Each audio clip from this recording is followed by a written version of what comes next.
We're live. We're live. Welcome to the worst of the best podcast. You wanted the best. Well, they didn't freaking make it! So here's what you get. From Canada, Ryan and Ruban.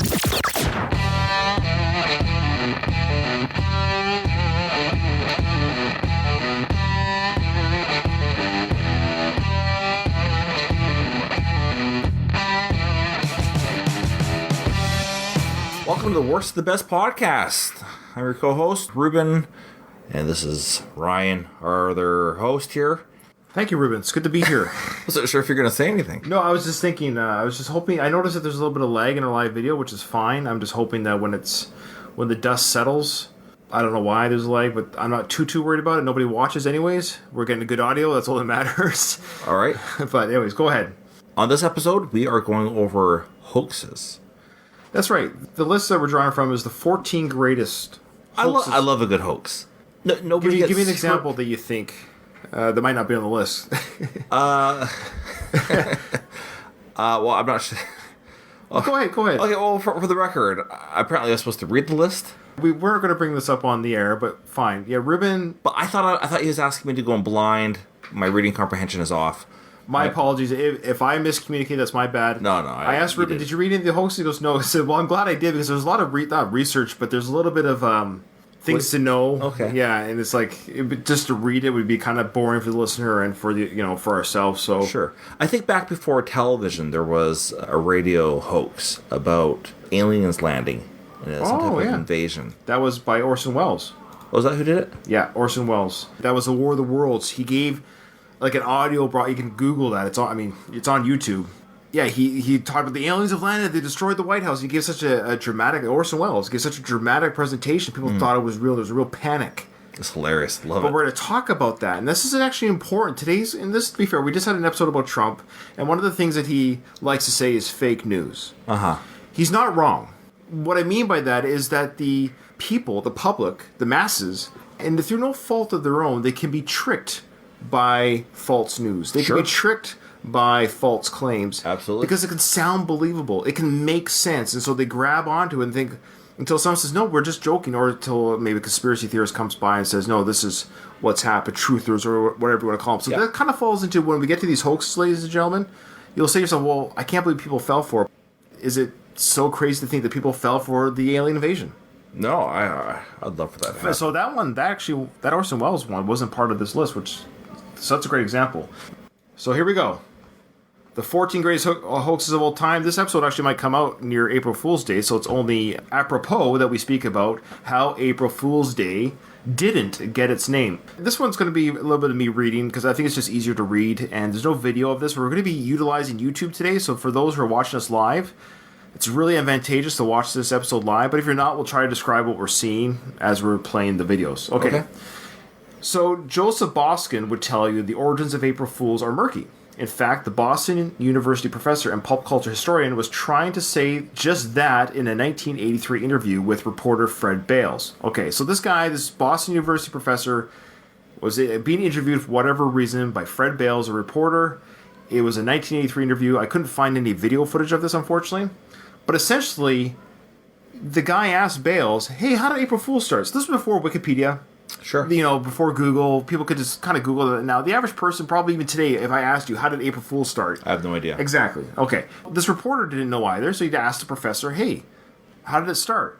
So off the top of his head, Boskin began regaling Bales with a tale from the days when Constantine ruled Rome. Jesters, he said, petitioned the emperor to allow one of their own the chance to rule for just one day. I've heard this before. Okay, so on April 1st, Constantine relented. A jester, King Kugel, and Boskin named him for the Jewish pudding dish, took over and proclaimed that April 1st would always serve as 24 hours of silliness. So this professor just rattled this off at the top of his head, and he purposely made the story so absurd that he figured the reporter would have to catch on. But no dice. The reporter treated it like it was real and reported such AP, the Associated Press. Yeah. Once the truth was out, the AP, of course, was predictably embarrassed, but the story has a happy ending. Bales, no longer an eager reporter, is now a professor of journalism himself at BU, where he can speak from personal experience about the media's gullibility. So lesson learned. Well, yeah. So even the media gets tricked by lies. And so sometimes it's not the media telling the lies, the media is reporting the lies they've been told. Sure. So sometimes it's not just fake news or Fox News or faux news or CNN. They're only able to tell what they're being told. Sure. This one's kind of fun. This is called The Birth of the Bathtub. See, it's kind of the same idea as April 1st. Did you know, Ruben, that the bathtub was born on December 20th? I did not know that. So it's on this calendar. It's just another winter day, but it's actually, that's best known for not being Christmas. But in 1917, writer H.L. Mencken set out to change that. So when the readers of the New York Evening Mail, a very up-to-date paper, when they opened the paper in late December, they found an 1,800-word essay by Mencken. It's called The Neglected Anniversary. Okay? And what this anniversary was about is it was detailing the arrival of the bathtub in the United States. Wow. And Mencken meticulously cataloged the tub's rocky debut in 1842, explaining how the bathroom fad had caught on only after Mildred Fillmore installed one into the White House. And by the 20th century, Mencken explained the momentous anniversary had fallen into obscurity. Quote, "Not a plumber filed a salute," he lamented. "Not a governor proclaimed a prayer."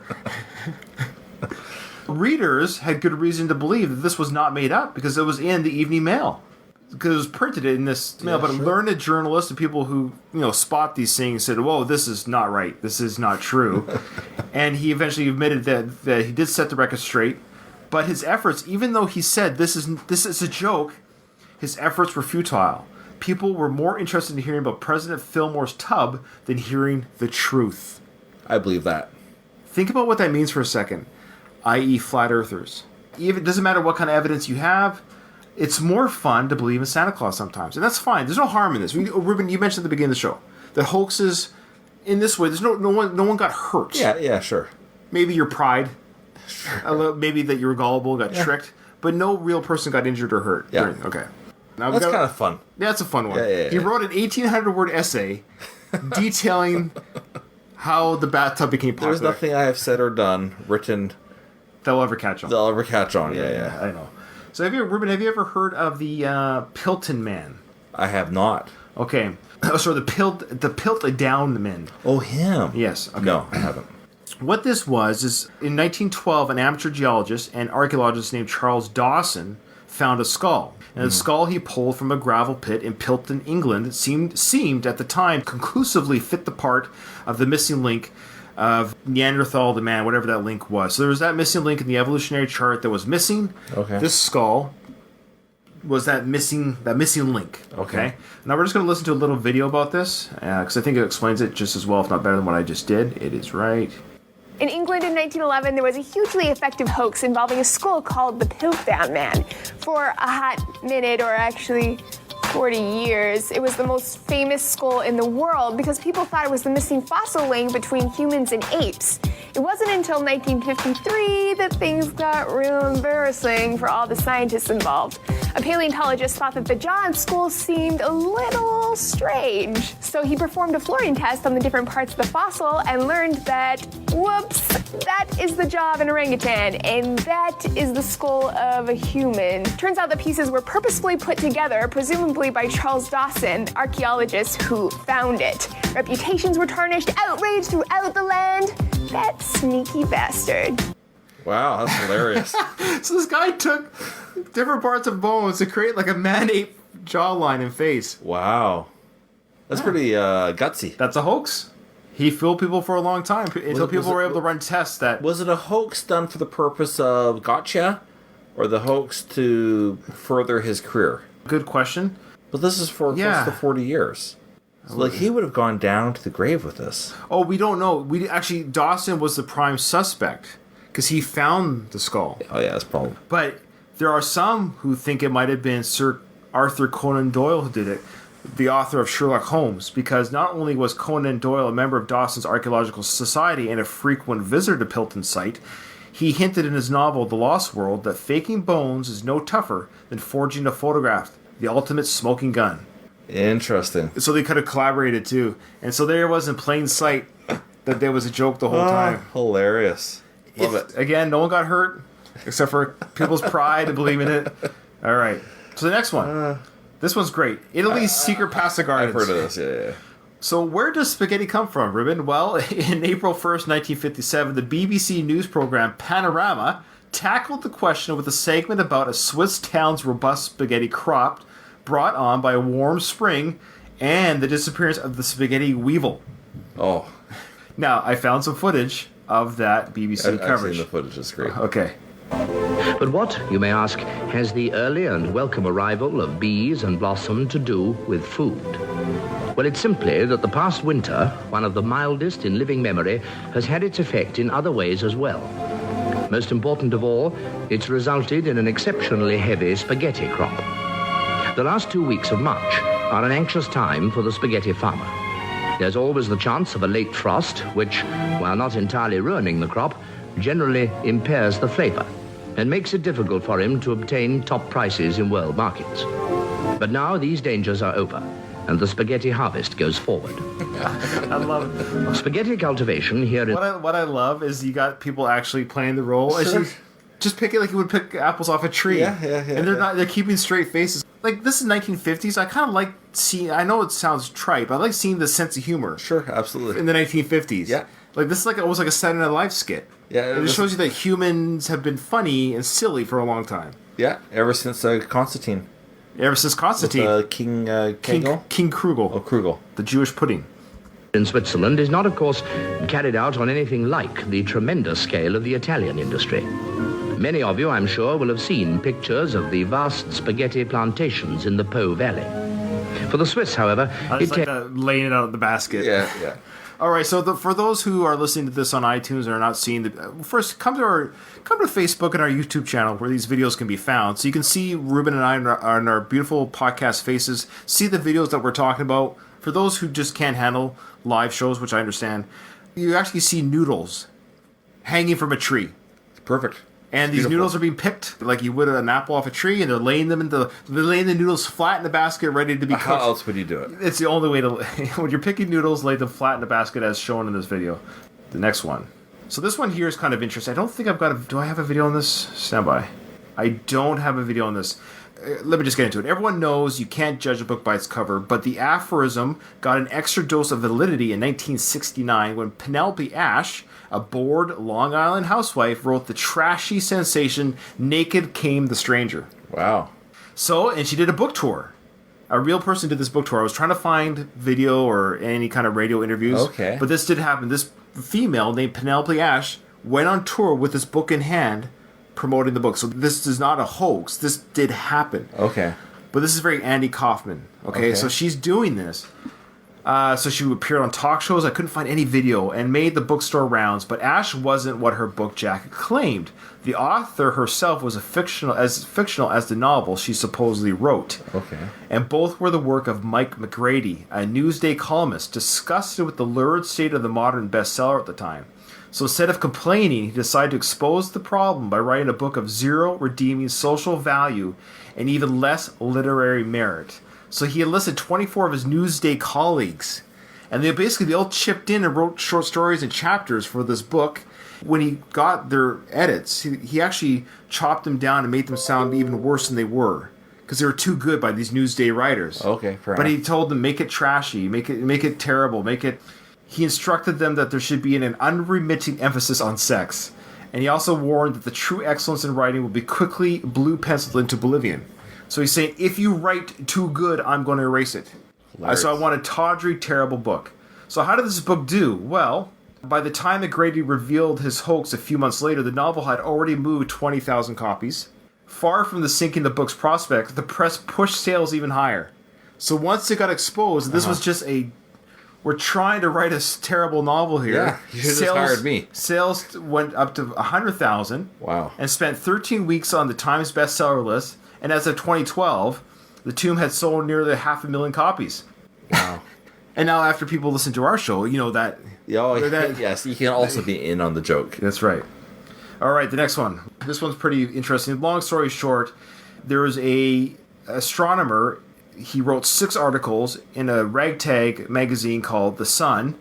It was 6 articles published in 1835 about the discovery of civilization on the moon. So in this 6-piece article, which I have not read, it was written by John Herschel, And he had a new powerful telescope to spot plants, unicorns, bipedal beavers, and winged humans there. Hilarious. And the articles even went a step further, claiming that our angelic moon brethren collected fruit, built temples from sapphire, and lived in total harmony. Total harmony. I love that. Yeah. So this was 1835, but the hoax was debunked immediately. You think? I hope so. Yeah. But the American public preferred a universe with dotted angels and unicorns and bedazzled architecture. The story created such a buzz that papers around the world rushed to reprint it, while a theater company in New York worked out a dramatic staging. So again, it just shows the humans, our need. This kind of speaks into our political climate. Maybe the need, not for the truth, but just for what we want to hear, or what the government or people thinks we need to hear. Yeah. And how quickly we are to say, yeah, that's the ticket. Yeah. That's the ticket. All right. Crazy. Number 7. Is a hoax still a hoax if the perpetrator doesn't know it? So basically, this guy, Wilhelm von Osten, had a horse, and the horse was able to do math. Oh, yeah, I know this one. Okay. I know this. And so the horse would look at the guy, and he'd be able to stomp his, 4 plus 4, the horse was, Yeah. 8, or whatever the answer was with the simple math problems that the man gave the horse. Well, how this was exposed is that they had the horse turn around. The guy was giving hand signals that he trained the horse to make certain movements. So, like with his face, so if he rubbed his nose, that was a movement to stomp your foot 8 times. The tug on, to scratch his ear was to make the horse stomp 3 times. So he'd give the question, but he stomped his ear, or whatever it was. And so once they had somebody else ask the questions or turn the horse around, of course the horse can't perform the stomping of the feet with the correct answers to the math questions. So that's the harmless. He's just horsing around. Hey, nay, go there. Now, Ruben, have you ever heard of the supergroup? You must have heard of these guys, the Masked Marauders. I have not. Are you kidding me? Ruben, the Masked Marauders was a supergroup featuring Bob Dylan, Know him? Mick Jagger, Heard of him? John Lennon, Yeah, and absolutely. Paul McCartney. Now, how awesome would it be to have that supergroup? Pretty great. Well, they existed. Almost as good as the Traveling Wilburys. That's almost. Here's the thing. They didn't form a band, but this hoax that they were going to form a band became so popular. As you can imagine, the band, like Bob Dylan, Rolling Stone, and the Beatles join up. Everyone's like, we gotta have this. Yeah. People, again, wanted this. So the record company said, we gotta do something about this.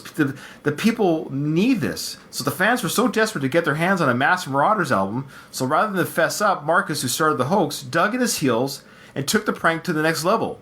He recruited an obscure San Francisco band, rock and roll band, to record a spoof album, then scored a distribution deal with Warner Brothers, and after a little radio promotion, the Masked Marauders' self-titled debut sold 100,000 copies.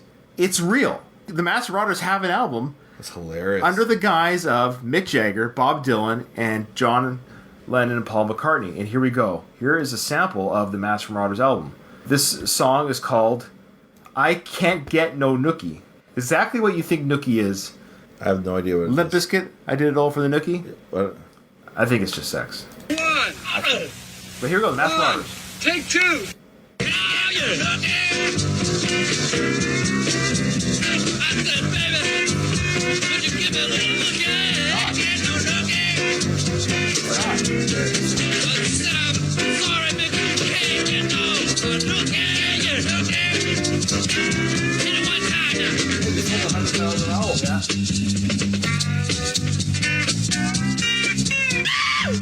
There should be a cover band. There should be a cover band for the Masked Marauders. Yes. That's awesome. Yeah, so in a weird way, it's a real band, but it's performing under the guise of Mick Jagger, Bob Hilarious. Dylan, and John Lennon and Paul McCartney. And they got a singer that sounded like Mick Jagger. All right, here we go. The Virginia Wolf ships out. So on this one here, it was in 1910, the HMS Dreadnought was the fiercest, strongest ship in the Royal Navy. To the poet William Horace de Vere-Cole, it seemed like the perfect place for the Bloomsbury Group, kind of like, what do you call that? The Harvard Group? Or Second City? Yeah, the other one. The National Lampoon. Harvard Lampoon? No, the one that comedians go to for... Second City. No, you'll know when you hear it. I know Second City is one as well. Conan went to it. Lisa Kudrow went to it. They all went to this. I just listened to some interviews with them. Okay, we'll say Second City for now, but it's going to drive me crazy. But an improv troupe. Yeah, an improv troupe. Okay. I know Second City probably is one, but there's another one, I swear. Okay. This group called the Bloomsbury Group, they were kind of like socialites, comedians, authors. So they thought it'd be funny if they dressed up like some royal guard or some royal country, people from a country, and they were the royalty for this country. But not only were they not that, the country isn't real. The Groundlings. The Groundlings. I knew it once I heard it. Okay. The old version of the Groundlings, called the Bloomsbury Group, the three pals decided to sneak aboard the dreadnought, disguised as the Emperor of Abyssinia and his entourage. Why risk the wrath of the Royal Navy? Because it was funny. Yeah, sure. They thought it would be funny. Yeah. So the group sent a phony telegram, almost like an email, right? Sent a phony telegram to the ship's commander, letting him know that a delegation was en route at that moment. And then they simply showed up on the ship. They arrived. Said, we're on our way for the royal delegation from Abyssinia. We are here. And so amazingly worked, dressed in caftans, turbans, and gold chains, and with faces painted black. Hey now. The Abyssinians were welcome aboard the dreadnought with an honor guard, a red carpet, and a naval band. Hilarious. Despite the unintentionally amateurish costumes, including at least one mustache that began falling off in the rain, the Abyssinians stayed in character for the entire tour, and when they spoke, it was either to exclaim "Bunga Bunga" in excitement or ramble in an invented language of Latin, Swahili, and gobbledygook. At one point, they were forced to decline a meal, relaying through Stephen, who was acting as a translator, that the food had not been prepared to their specifications. In reality, they just didn't want to eat because they were afraid their makeup would come off. Hilarious. So the tour ended without the crew suspecting a thing, but then reporters got wind of it, and of course, investigation happened. There is no country of Abyssinia. Yeah. The British papers had a field day with the story. Sailors were heckled with cries of "Bunga Bunga" in the streets, and King Edward himself made his displeasure with the incident known. In the face of such humiliation, the Navy was forced to take action. According to contemporary accounts, the Navy got its revenge by caning two of the male hoaxers. Caning? They got caned. Brutal. They got beaten. Wow. Caned? Yeah, but Virginia Woolf, the female, was spared the lash because she was a woman. Hey, what about equal rights? Even though a lady's mere presence on the ship was one of the greatest sources of the Navy's embarrassment, because this was the time that women did not come on board a ship. Yeah. So it was a combination of the hoax, they were tricked, and they had a woman on board. It sounds like they're probably pretty upset about the blackfacing. They were more upset about the blackface, yes. They weren't. Eventually, though, the Royal Navy has developed a sense of humor about the event. I'm glad they done this, especially after caning people. After getting caned. So when the dreadnought rammed and sank a German submarine during World War I, its crew received a congratulatory telegram from their superior saying, "Bunga Bunga." Hilarious. I think that's great. That's a huge one, eh? Yeah. This one will kind of just breeze over a little bit. It's just not that it's not funny, but this guy named Joey Skaggs, you can Google it, he was a well-known prankster in the 70s. He basically started a prank where he ran an ad in the Village Voice offering dog owners a chance to buy their pets at night with alluring companions, including Fifi, the French poodle. Again, to Skaggs' surprise, but should we be surprised at today's internet? And how it's exposed humanity? Let's just be honest. Because the internet hasn't created the issues. The internet has only exposed that which has always been. Yeah. You know what I mean by that? Yeah, absolutely. Okay. He got $50 offers. Bring my dog Spot over. I'll bring my dog Spot over for $50, which back then was probably $200. Yeah. And to make love to Fifi, because Spot's had a rough spell. Crazy. So he created a dog bordello. It didn't take much for the media to bite, and when reporters showed up with questions, Skaggs reeled them in by staging a night at his cat house for dogs. The stunt worked. TV stations issued breathless reports of the wanton acts of canine carnality. The SPCA, of course, launched an investigation, and a veterinarian publicly condemned the brothel, and the New York Health Department raised concerns about Skaggs' licensing. He didn't have a license. There was no bordello. That's hilarious. But all this manpower and work was brought in by this hoax. I feel inspired. Think of a hoax? Yes. WABC New York argues that the brothel was real. They couldn't let it go. They thought it was real. Even the news, they got lied to, but they had such egg on their face. They claimed that Skaggs' hoax claims are just a clumsy attempt to cover his trail. Oh. So they were saying that he was lying about it being a hoax because he was going to get in trouble with these other agencies. But of course, WABC was good reason to insist that Skaggs was running a genuine poodle prostitution ring because the station won an Emmy for its coverage of the story. Sure. So isn't that interesting? They're like, oh no, it was a real story. We won an Emmy. They didn't want to have egg on their face after winning it. Yeah. Hilarious. Okay, here we got some video. This is where having video comes into play. Do you want to just go to our... I think we're live. Right? We are live, but somebody actually commented. Our good friend Jason Gady commented, so I just want to make sure we say, hey, thank you. He said, Oh, you already laughed at it, or somebody did. It said, would the plant be considered a tree or just a tall shrub? And do you have information on growth zones for this crop? So, Jason, are you just regarding the pasta growth? Yeah. I have to look into that. I'll have to use Google to figure out how we can how we can research. Man, you gotta use Bing. Use Bing. Sorry, we'll use Bing to figure out how we can grow more pasta. Let me just Bing that right now. Okay, so here we go. MIT blows up Harvard. So MIT students derived a great pleasure from tormenting their rivals at Harvard. So our favorite prank of theirs, according to this article, occurred during the 1982 Harvard-Yale football game when a weather balloon emblazoned with letters MIT began emerging from the ground near the 50-yard line. It came out of the ground. Wow. Yeah, so here's the video. So again, this is where it benefits you people to watch us live. Here's the video for our viewers. Let's give a play-by-play. Yeah, I'll describe it really quick. I don't want to describe it just yet because it'll spoil those who are about to watch it. Okay. Suddenly it happened. A balloon with MIT written all over it popped out of the turf at the 46-yard line and grew and grew and grew. The questions of why, who, and how. Well, why? Because it's funny. Who? MIT text. And how? Well, they explain it later in this video. So if you want to go on YouTube and search Great MIT Balloon Hack of 82, they explain how they got onto the field from an opposing school, put the contraption under the ground, had it open up into the field. The game was being played on at this time. Amazing. And somebody said, well, what happened if that balloon blew up next to somebody? There was nothing. There was everything in there was harmless. It was just a big balloon that popped. Hilarious. To make some powder go off. Now, if that happened today, oh my gosh. all these you're going to jail. This is 82. Like, this is in our lifetime. Sure, yeah. So we've gone from 1982 to 2019, then now you would have been charged with the terrorist act. Yeah. It's too bad. I know. Because nobody got hurt. The terrorists win again. The terrorists won again. Trump, take care of those terrorists. See, this one here is called Greasing the Wheels. Mm-hmm. So back in the late 19th century, college teams took trains to get to road games, obviously. So this is late 1800s. And the Auburn team took full advantage of the situation. So for a few seasons, the students ran grease along the train tracks before Georgia Tech games, making it impossible for the train to stop anywhere near the station. So the train put on its brakes and just kept sliding. So year after year, the poor football team ended up lugging its gear a number of miles back to the station, giving the players more of a warm-up than they bargained for and tilting the games in Auburn's favor. That's funny. This is the 1800s. That's funny. Again, nobody got arrested. This is tomfoolery. If they did it year after year, then... I'm sure somebody figured out eventually, but... Okay, here we go.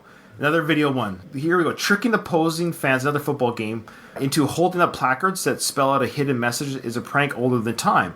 But it was perfected with the Great Rose Bowl hoax of 1961, during which students altered the placards given to the University of Washington fans so that the giant banner that they formed read Caltech instead of anything regarding the Washington University on live television. Hilarious. So here's video footage of that. The Great Rose Bowl hoax. January 2nd, 1961. The University of Washington was playing the University of Minnesota for the national championship. And at halftime, one of the great traditions of college football, card stunts. I don't know how it could have worked much better. Reg Clemens was a student at Caltech at the time. He and a few classmates orchestrated a subtle change during the University of Washington's card show. We were all a little bit panic-stricken until it finally hit the air.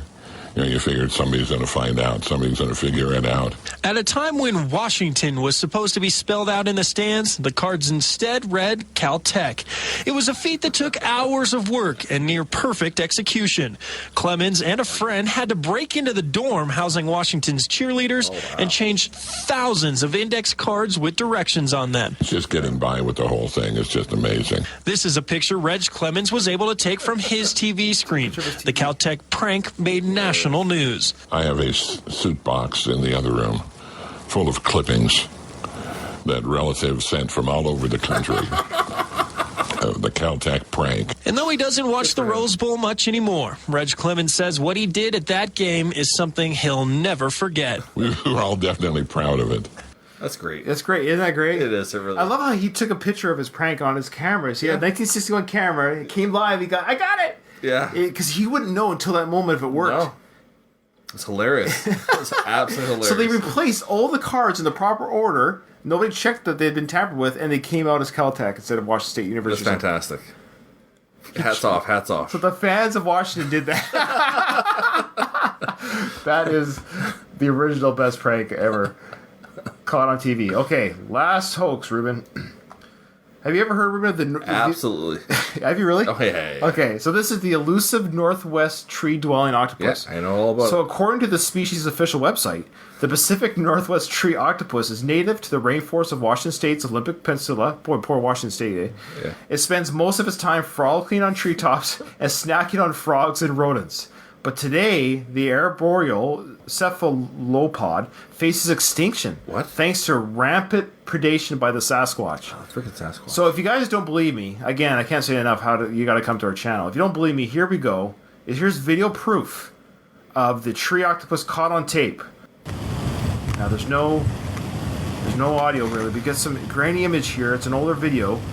I'd say it's probably 1975, 1980 video footage. Ruben, what do you think? They probably just got an octopus from the... No, Ruben. So I mean, yes, sorry, yes. So the footage. Come on now. The footage here is about 1969, 72. It was filmed with the same camera with the Sasquatch. Yes, yeah. He probably got the same footage of the Sasquatch coming to eat the octopus in the tree. Now that would be quite a horrific sight, don't you think? To see that? Yeah, if that jumped at you. Yeah. Oh, the guy's chuckling. Well, he thinks it's funny. It's not funny. Some people, when they're nervous, they'll laugh. So there's an octopus in a tree. That's something you don't see every day. All right, Ruben, which one's the worst? The least funniest or the least wow? Or how would you argue the worst for this? Yeah. Least... Like the Caltech, that's great. Yeah. The train one's pretty... Greasing the wheels, that's very funny. The balloon's great. Fantastic. But the dog one's funny because it's so simple and it really got people. The station won an Emmy, so the results were good on that one. Absolutely. And the Virginia Wolf, her and her group went from Abyssinia, bunga bunga.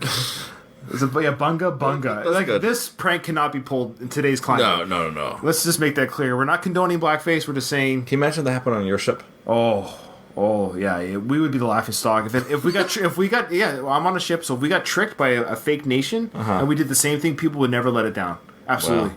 Oh yeah, we would be in the seal would be in so much trouble. We get caned. The Marauders, love the Masked Marauders. That's great. The Horse, Life on the Moon, the Laundry. You know what? I'm gonna go with they're all so good. I got mine. I think I got mine too. Mine is. I'm taking mine with how many people were affected and how hard did it take to be pulled off. So I think I'm just going to go with the Horse.